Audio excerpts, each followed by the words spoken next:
As COVID-positive migrants continue to flow over the southern border, hospitals in several Texas cities are becoming overwhelmed by the influx. In the city of Laredo, for example, available hospital beds are currently at their pandemic low, with no ICU beds available as of last Tuesday. The rise in hospitalizations has led Laredo Mayor Pete Saenz to declare a local disaster and file a request with the federal courts for a temporary restraining order halting the buses of migrants from entering the city. Joining me now to talk about this is the mayor of Laredo, Texas, Pete Saenz. Mayor Saenz, thanks so much. Thank you for the invitation, and thank you for taking interest in the border.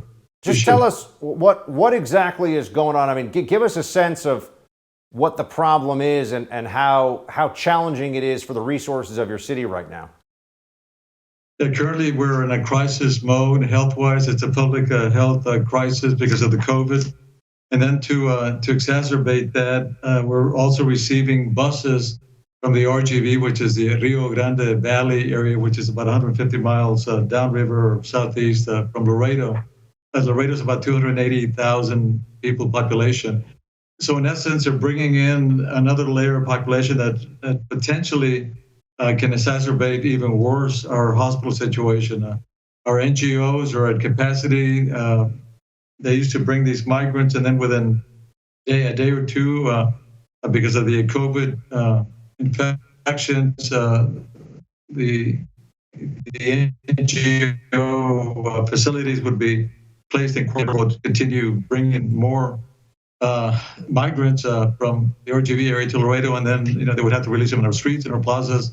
So given the gravity of the NGO limited capacity, and even worse, our hospital capacity, we were forced to actually bus. We've actually discontinued the lawsuit because it was taking too long. We couldn't wait. So we basically now made an arrangement with the Border Patrol or an understanding. So Border Patrol would now process whatever overflow, and that's usually about 200, a little over 200 migrants per day. So we pick them up. The city of Laredo proper takes responsibility for them once they're delivered to a facility that we have for them, and then we in turn pay for that cost of transporting these migrants further north. Keep in mind, they're not tested. We have made arrangements with other NGOs, along that journey toward their city of destination, and also with the emergency management coordinators throughout that journey. So at least they can provide PPEs and whatever protection they can provide. That's all we can do. The federal government really is not testing, and they're the federal government, and they tell us that they don't have the capability for that.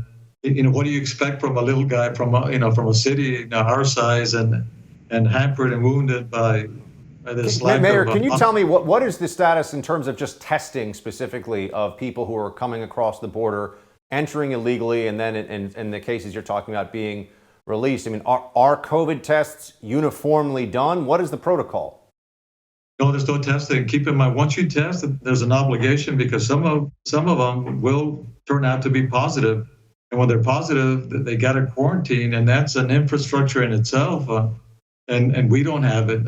We certainly don't have it. And so that it kind of forced us to just bust them out to other cities in Texas, and they in turn make other connections, coordinated with some of the NGOs at those cities and with those EMCs, we call them, those emergency management coordinators.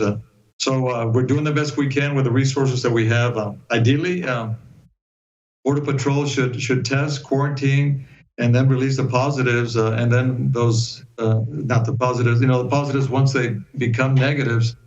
And but that's not happening simply because they don't have any resources. And I'm told that the Border Patrol budget has been cut or lessened some way, somehow. So we need resources. That's the bottom line. It sounds like you're overwhelmed with what you're already dealing with. There are a lot of politicians, meanwhile, in the rest of the country. I mean, you're actually down there on the border. You're seeing this on the ground firsthand.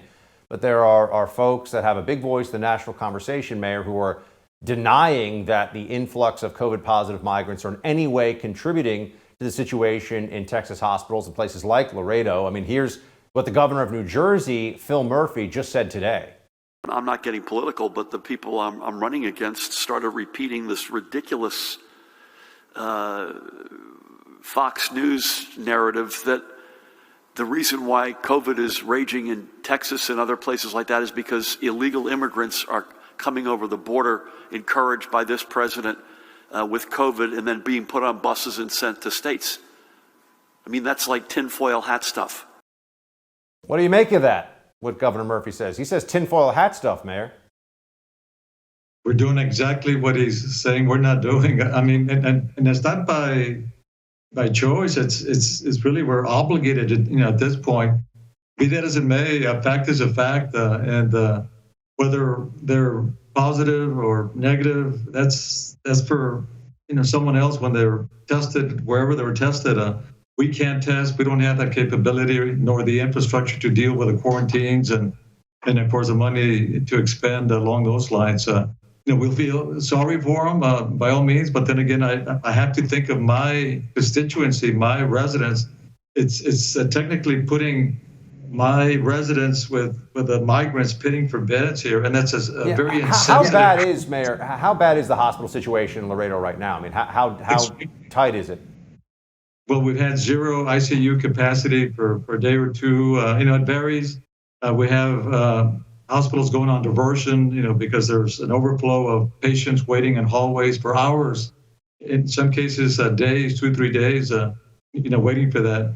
And we ourselves as residents are having such a big issue with our hospital capacity. Can you imagine, adding another layer of a population that normally, typically should have a choice? They should be taken to facilities where they can be adequately treated. It's inhumane of what the federal government is doing, to these folks. Given the situations, if we have the capacity, hospital capacity, of course, we could treat our people and treat them. But unfortunately, we find ourselves in a very dire, a very difficult situation here, and it's just very, awful to tell 2 sick people, we can't take you, or yes, we can take the resident, not the migrant, vice versa, simply because we don't have the hospital space.